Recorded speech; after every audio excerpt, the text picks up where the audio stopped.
So today we'll be talking about pine density management, and I've split this into sort of two key phases where we're going to look at how we can make decisions on our pine plantation density, first at planting and then following that with thinning. And so here's a brief outline of the talk I'll be giving today. In the talk title here, Eric was really emphasizing coverage on uncertain markets and how that might impact our density management decisions. And so we'll start with a brief background on what we might envision with the markets going forward, and then look at sort of what we're doing now, traditional pine plantation silviculture in the South, and then a couple of perhaps developing opportunities with flex stands and intercropping systems that may or may not become more common with what we do in the future with our plantation silviculture. If you look, this is a projection of... I may have the volume up or something. You see if that helps. Okay.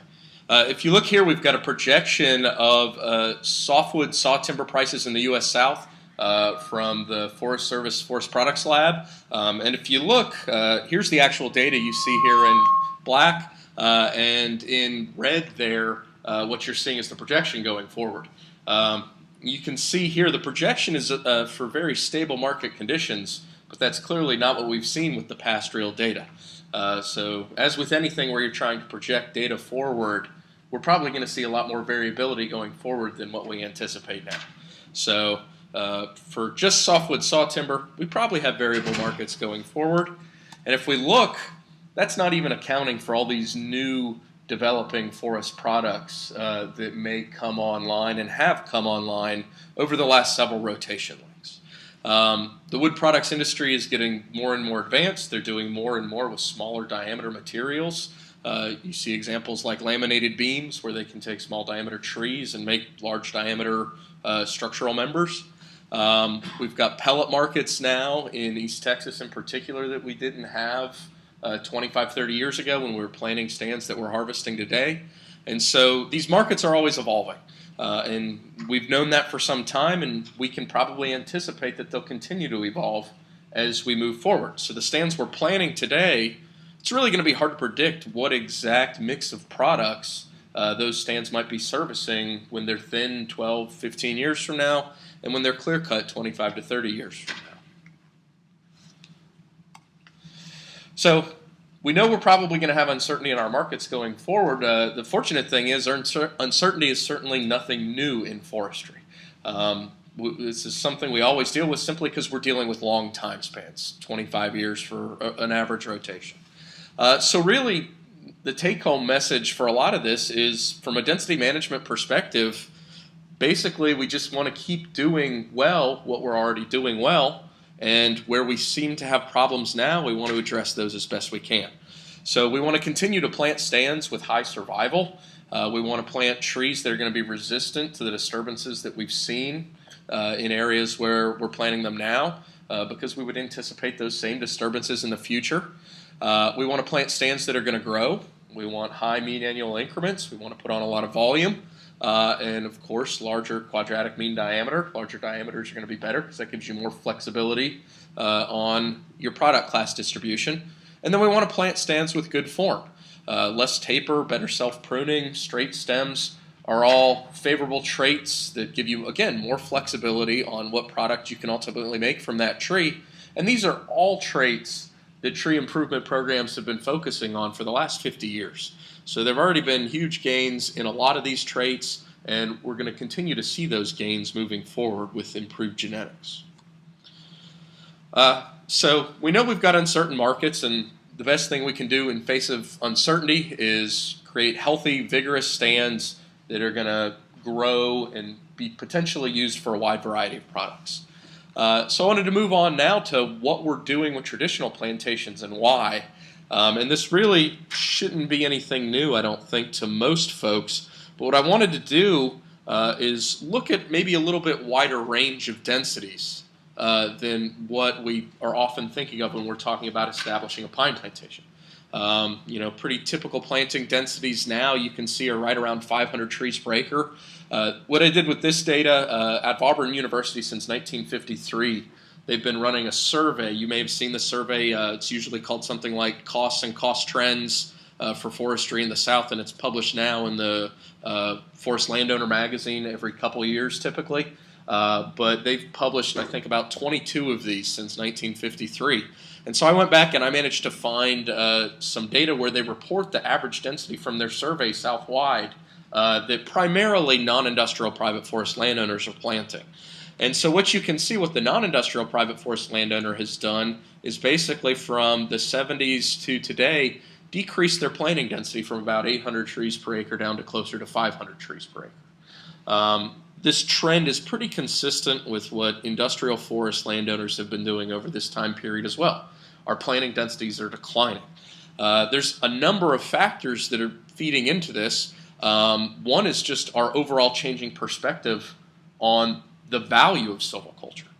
If you look, a lot of stands that may have been established in the previous decades were established when our thinking was more along the lines of the less we invest in silviculture, the better we'll do because we're not outlaying those costs. You can see with a lot of the research that's come out of the various industry university cooperatives in the last several decades has shown low is that investments in good silviculture yield a good return. And so our silviculture's become more and more intensive to the point we're at today where you see a lot of large TIMOs and REITs fertilizing stands 2 or 3 times in a rotation, doing good woody site prep control, perhaps mid-rotation applications, doing good herbaceous weed control, really maximizing silvicultural inputs. And if you're going to do that, you can plant at a lower density. The other advantage of planting at a lower density is that you're planting fewer trees per acre, you're spending less money at establishment, and you're carrying a smaller cost throughout that lifespan of the rotation. Of course, there's downsides, potential downsides to lower density. One reason when our silviculture inputs were probably a little less in the past that we would plant more trees is with the notion that, I only want 500 trees per acre. I'm going to get a lot of mortality, so if I put 700 trees per acre out there, I'll get 500 trees per acre surviving. Again, we're getting better with planting, and we know how to do that very well now, and so we're expecting survival in excess of 90% on average, ideally. May not see that operationally, but ideally. And so we're not trying to plant extra trees just to account for mortality anymore as much as we once were. Another potential downside, though, to fewer trees per acre, of course, is going to be branching, self-pruning, and how you get trees to compete with each other through natural stand dynamics, so we heard about a moment ago with hardwoods, and get them self-pruned well. And we are making decent progress with that from a genetic standpoint. There's only so much you can do with genetics, but we are seeing flatter branch angles, smaller diameter branches in many of the trees selected for in the second and third cycles of tree breeding coming out of the various tree improvement programs. So there's some we can do there with genetics, not everything, but we are seeing that at densities of 400 or 500 trees per acre, you still have enough competition with these fast-growing, improved trees that you do get decent self-pruning. So, fairly simple graph, but there's a lot going on behind this trend that we're seeing in this graph. So what I wanted to do now, again, probably mostly review for most folks here, but look at a wider range of densities. It's very easy to get into the mindset of, we always plant 550 or 450 trees per acre, or however many trees a company is currently advocating over most of its land base within a certain region. And so what I wanted to do is look at a variety of densities. And so what I did is I used P-Data 4.0, a very common growth and yield model out of Virginia Tech. And I only looked at a relatively average site, a well-drained coastal plain site with a site index at 25 years of 75 feet. I didn't consider differences in site quality because that's going to be covered by Dr. Vogel in a talk later this afternoon. I tried to do pretty typical silviculture, so they managed the slash, no herbaceous control, no fertilizer, so fairly minimal inputs. I just used the default product recommendations in the model, so these may be overestimating the diameters you actually need for some of these product classes in some markets. And for this first modeling scenario I'm looking at, I didn't do any thinning. So that may not be realistic, as you'll see as it plays out, but I wanted to just look at the stand dynamic impact of these different planting densities without considering thinning for now. We'll consider that in a minute.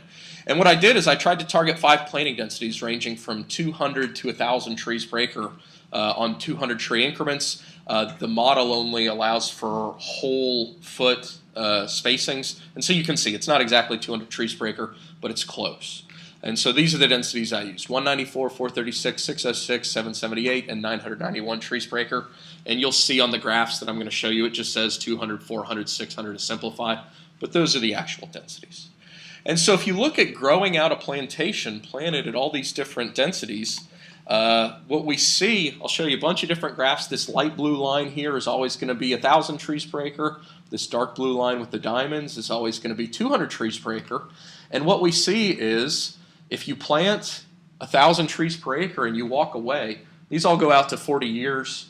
You can look right here for more typical rotation length, 25 years there.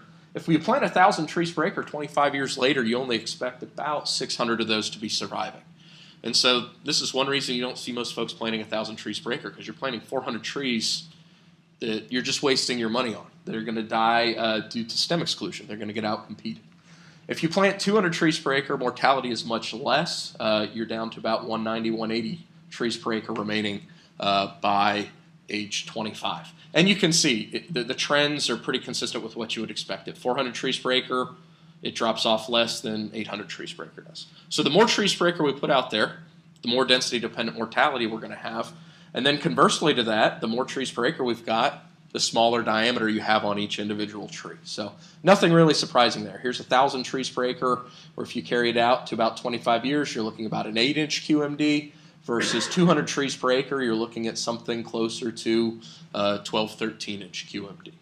So another reason we tend to plant fewer trees per acre now. Getting more to what we're actually caring about here, looking not at individual trees now, but at more stand-level traits. In terms of basal area, what we're seeing is these different stands react pretty similar in terms of how they're able to reach the carrying capacity of the site.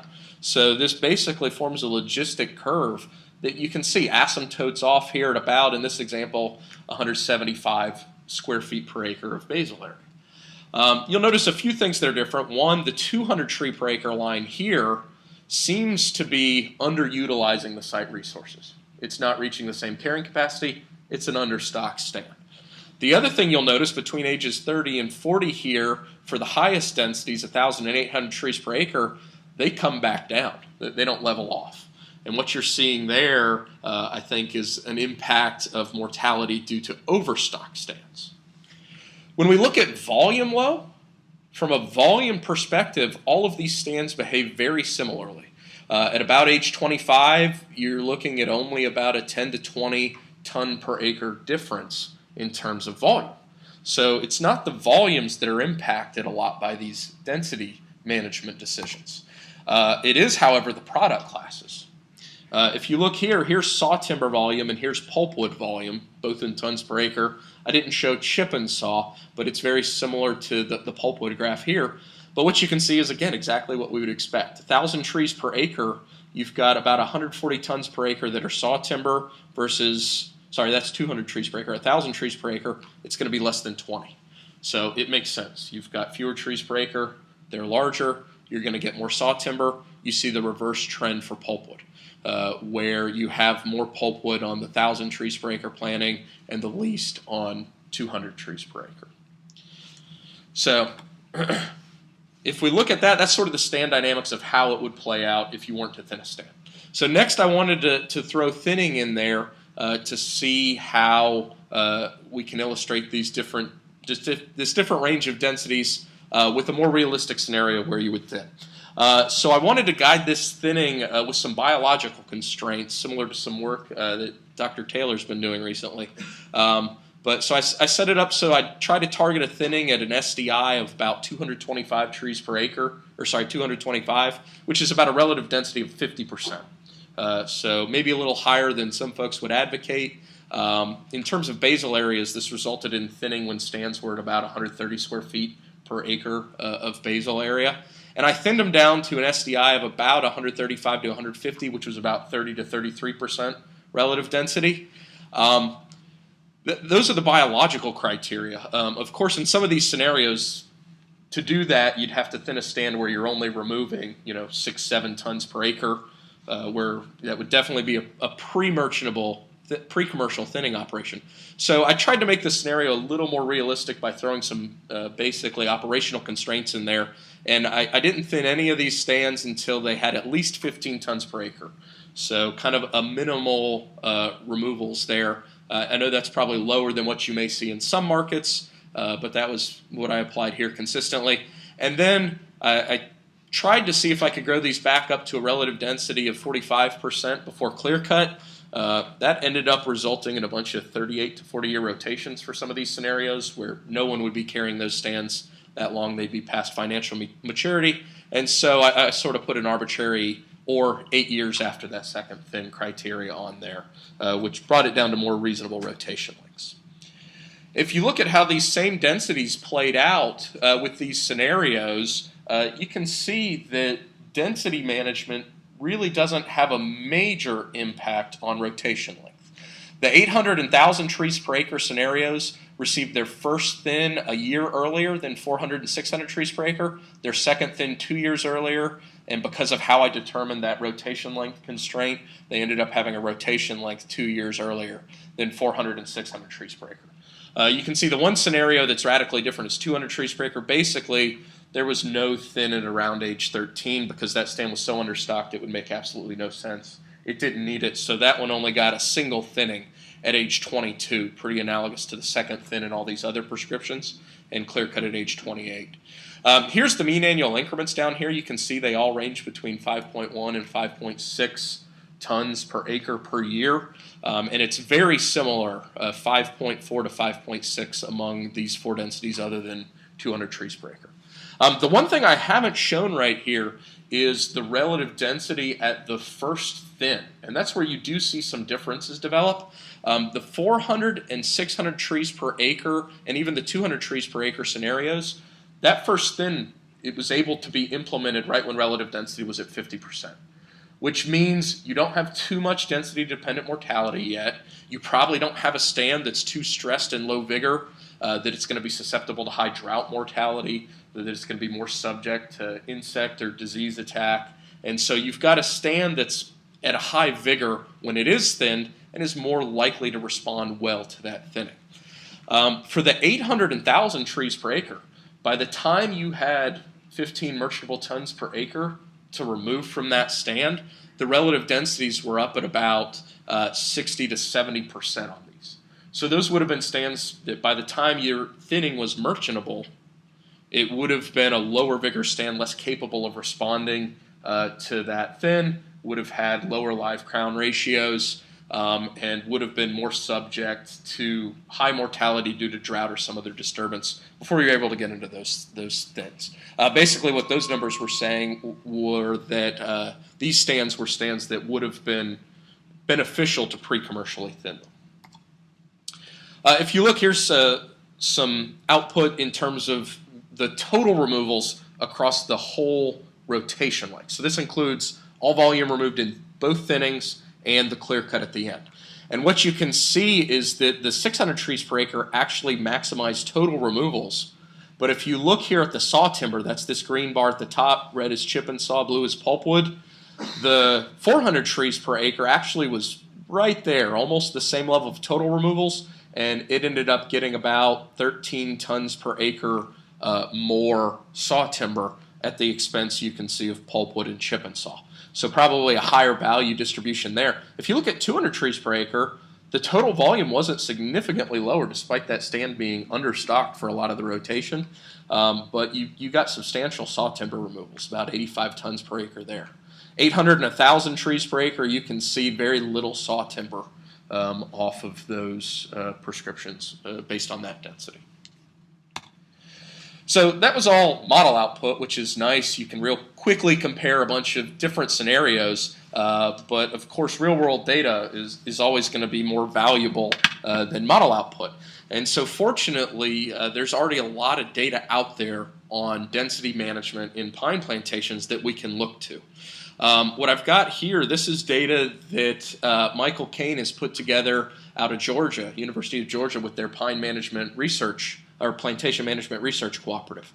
They've got what they call a culture by density trial, where they planted this in 1995, 1996, and they used an even wider range of densities. They had 6 treatments, 300 to 1,800 trees per acre on 300 tree increments, and they used 2 levels of silviculture. These solid lines with the eye there, that's their intensive silviculture, and then those what look like open circles, those are O's, that's their operational level of silviculture.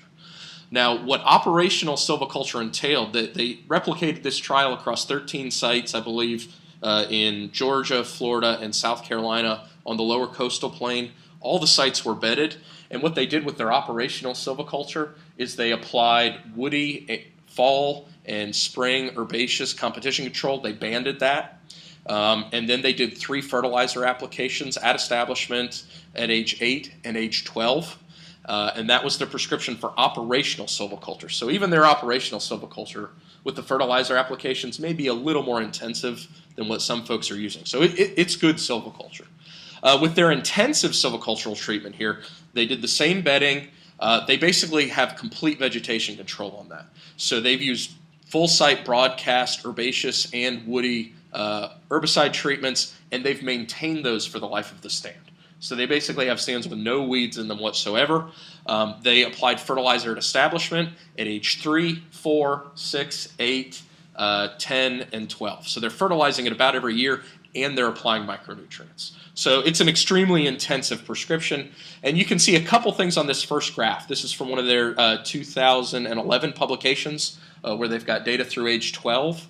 And first off, you can see for any given shape like the square here, the operational silviculture is growing less diameter than the intensive silviculture. So more intensive silviculture, you're putting more caliper on the trees. And then the other thing you see is the impact of density. We're up here are the squares. That's 300 trees per acre. We're growing larger diameter trees. In this case, that's 24 centimeters. So you're looking at basically a 10-inch tree at age 12 as their average tree. So with that intensive of silviculture and that low of spacing, they're growing some very nice trees very quickly, at least in terms of size. They do have a lot of research on wood quality in these stands too. I'm not going to get into that today.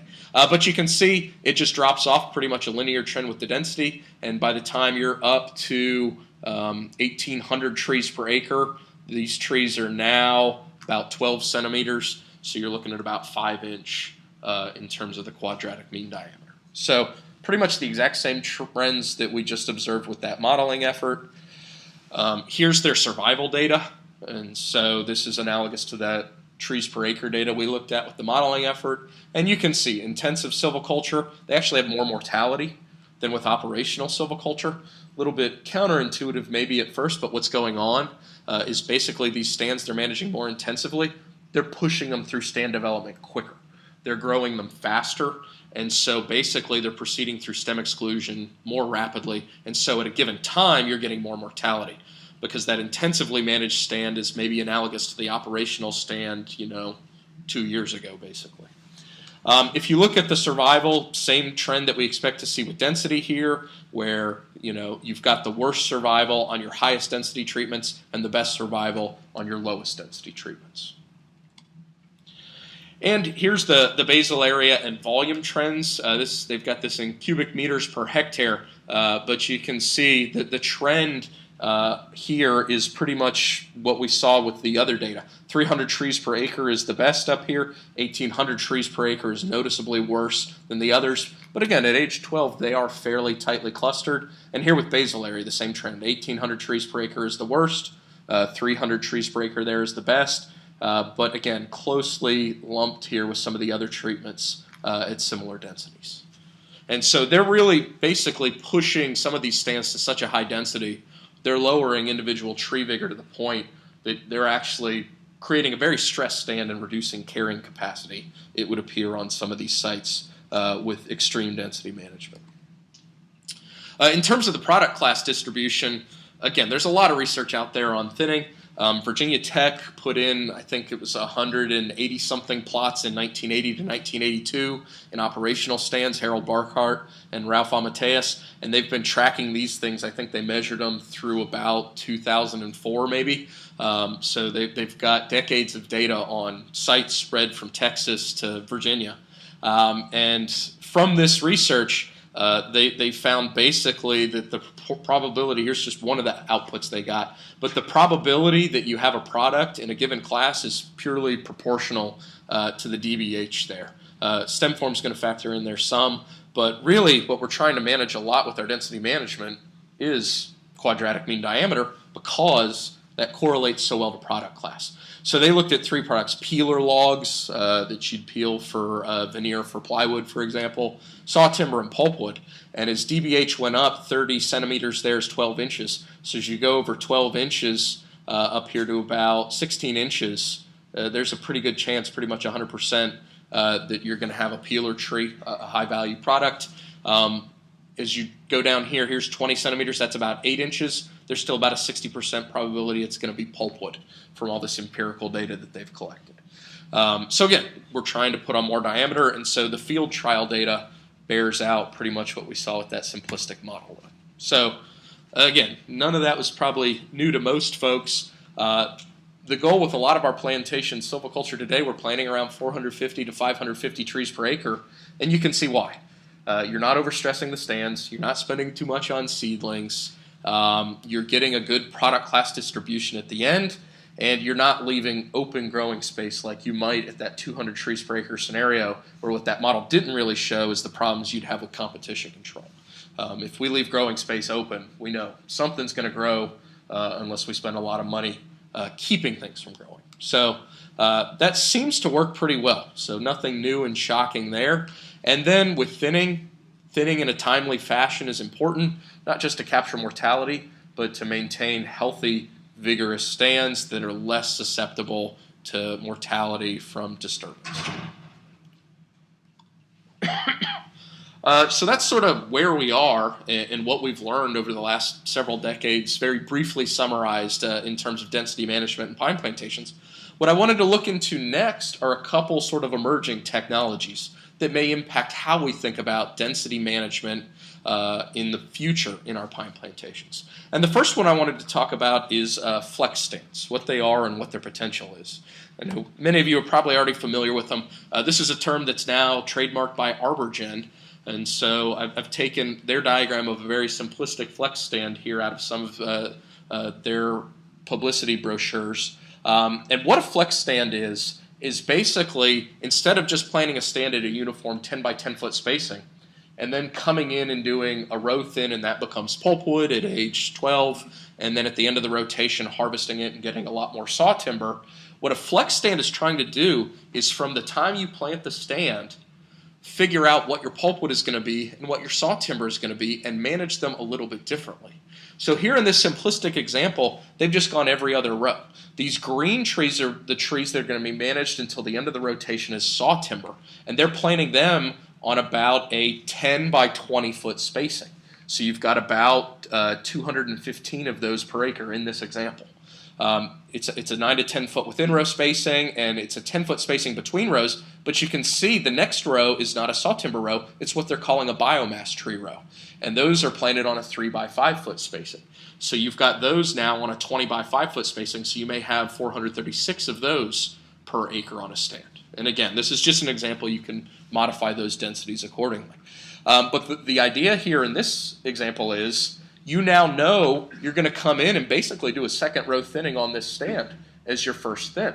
And so you know you're going to remove these trees. And so when you're planting it, we know we've got good genetics out there, but we know those genetics are expensive. You're going to pay about 3 times what you'd pay for a good OP family for mass control or control mass pollinated, and you're going to pay about 9 times what you'd pay for a good OP family for varietals. Those are pretty expensive genetics. It makes very little sense when you think about it to pay that much for a seedling, even more if it's containerized, and then harvest that as pulpwood 12 years into your rotation. And so what they're trying to do here is simply say, you pay $50 a thousand for these trees here that you're going to harvest as pulpwood in your first thin. You then can pay, $220,000 for MCP, $300 to $400,000 for varietal material, and that's what you're going to harvest at the end of your rotation is saw timber. And so that's basically the idea of a flex stand. It's actually at the time of planting, deciding what's going to be what product and planting them accordingly. So your cheaper genetics are going to be removed in the first thinning. Your pricier and better growing elite genetics are going to be in your crop trees. And so we're still talking about a loblolly pine plantation. It's still a pure stand. We're just sort of tweaking the genetics. So there's some pros and cons to this. In terms of advantages, you're not wasting money on expensive trees that are going to be pulpwood. You're lowering your planting costs versus what you would pay for maybe a pure mass control pollinated or varietal stand. And you've got all the growth and form advantages at the end of the rotation of a stand grown at high density early on. You get that self-pruning, you get all that early on. And you get all the form advantages that we're realizing from varietals, where we can see some of these varietals, they really control their branch angles very closely. They're really very uniform. They may have very small diameter branches. We're getting those benefits. You could see even from that last diagram below, the main disadvantage of these right now is that they're operationally complex. If you look at that diagram again, and you have your logging crew out there go and do your first thinning operation, and they screw up by one row, you just cut all your MCP down. So it's operationally complex. There's some risks. Warehousers getting pretty big into their version of a flex stand now, and they're trying to figure out how to mark these things so that at a thin, you know which trees are which. And they're actually double planting some trees in a planting hole as a marker. They're double planting OP so they know which tree later in the row is their expensive genetics. And so they're thinking about how to mark that because it is operationally complex. You can see they're complex to plant. They're going to be more complicated to thin, and there's risks if you get that thinning wrong. So that's a large downside to them. You got to be able to find those better genetics later. You may intuitively be able to think, well, they're better genetics. They're going to grow better. They're going to be taller, right? But what you got to keep in mind, height growth in trees, that's a trait that's been evolutionarily conserved for millennia. And so even between our best genetics, that height growth, it may only be 3 or 4 feet potentially over a 25-year rotation. And, when your trees are 40 feet tall, it's probably pretty hard for the guy in the feller to spot a 2-foot difference in tree heights when he's down there selecting which trees to thin. So you really got to think that through carefully with these flex stands and come up with a system that's going to be workable. It does assume the best genetics are going to outcompete the poor genetics. If you do this and you've selected your best genetics wrong and they get outcompeted by your biomass trees, you've got a problem you have to deal with. And then, of course, the other downside to them right now is there's less current research on these. There's a number of people planting them. Over much of their West Gulf tree farm, Weyerhaeuser's planting flex stands this year. So there's people moving into this and planting pretty heavily in these, but we're still early on. Basically a decade into this idea that we can actually split up which trees are which in our plantation. There's another potential thing that we really need to think about more as we go forward with this idea of flex stands, and that's going to be this concept of crop idiotypes. Now, an idiotype is just an idealized model of what we think a crop tree should be. And so if we look at what a crop tree should be, we can put any trait we want into there. Branch angle, branch size, leaf area, growth rate, forking probability, all this can go into our idea of what we call an idiotype. There's a lot of work that's going on now, and it's sort of splitting some of our trees into 2 broad categories, crop idiotypes and competitor idiotypes. Tim Martin, University of Florida, has sort of come up with these terms and has got a lot of good research on these now. These are photographs we took of 6-year-old varietal pines in Virginia that we harvested as part of my PhD work. But if you look, we definitely had some that followed this crop idiotype where no matter where you planted these trees, they had narrow crowns, very little leaf area. We definitely had some that followed this competitor idiotype where they put on huge crowns, lots of leaf area. They can shade out other pines if they're in mixed genetic plantings. Another thing we did as part of this work, we went to 4 different sites from Bogalusa, Louisiana to Summerville, South Carolina, and we went to ArborGen testing service sites, and we measured 227 different clones in a large, well-designed replicated experiment. And one thing we did when we measured them, we measured DBH height, typical traits like that. One thing we did is we just eyeballed them and we said, is that tree skinnier than an average tree in this plantation, wider, or about average? And we scored them 1, 2, 3. And then we looked at it and we said, are the needles on this sparse? Can you see through it, see a lot of daylight? Are they really dense compared to the average tree in that plantation, or are they just average? We scored them 1, 2, or 3. We had a bunch of different people taking these measurements. It was on hundreds of clones. Fikrita Sick at NC State came up with these repeatability scores, which you can kind of think of as an R-squared. If you're not familiar with that, basically just the higher the number, the better it is. The more you see it repeated between trees, it's basically a function of genetics, not of any site variability or people scoring these trees differently. And of all the traits we measured, those 2 idiotypes, width and density, how easy you could see through the crown, scored higher than anything else. So you can measure this on a tree in a second, and when we're talking about varietals, it's consistent. This is a true genetic property of these trees. And so what we looked at with that data then is the nice thing about varietals is you can find these sort of weird genetic outliers where the circle size on this figure is proportional to stem volume. So there's a nice big stem there, there's a nice big stem there. This one has twice the leaf area of this one. So these idiotypes do really look radically different from one another. And so we've got the crop idiotype there growing just as well as the competitor idiotype. Now what Tim Martin has started finding, though, and what a number of other researchers have found for the last several decades, with mixed family plantings, you got to be careful about how you mix those families. This is why a lot of companies plant pure family blocks out. And it's because what they found in this figure here from one of Tim Martin's papers, when they planted a mixed stand, here's volume in cubic meters per hectare. The crop idiotypes didn't do as well as they did in a pure stand. They grew better in a pure stand, poorer when mixed in a stand, and it's because the competitor idiotypes would get near them, put on those huge crowns, and shade them out a little bit more. Now you look at the competitor idiotypes, they did the opposite. In a mixed stand, they grew better because they were able to take some resources from these crop idiotypes, and in a pure stand, they did a little poorer because they were competing intensely with one another. So, if we've been planting pure family blocks because we're worried about avoiding this effect, and now we're saying, oh, but we're going to try a flex stand, let's put a row of these crop idiotypes and then a row of these competitor idiotypes, I think we've got to be pretty careful that we don't end up falling into a trap where we're actually reducing growth on that whole stand by getting competition between 2 members of the same species that they're both loblolly pine. They may act really different from one another. So we got to be careful here. I'm running a little short on time. This is some examples from Josh Adams and Scott Roberts' work at Mississippi State.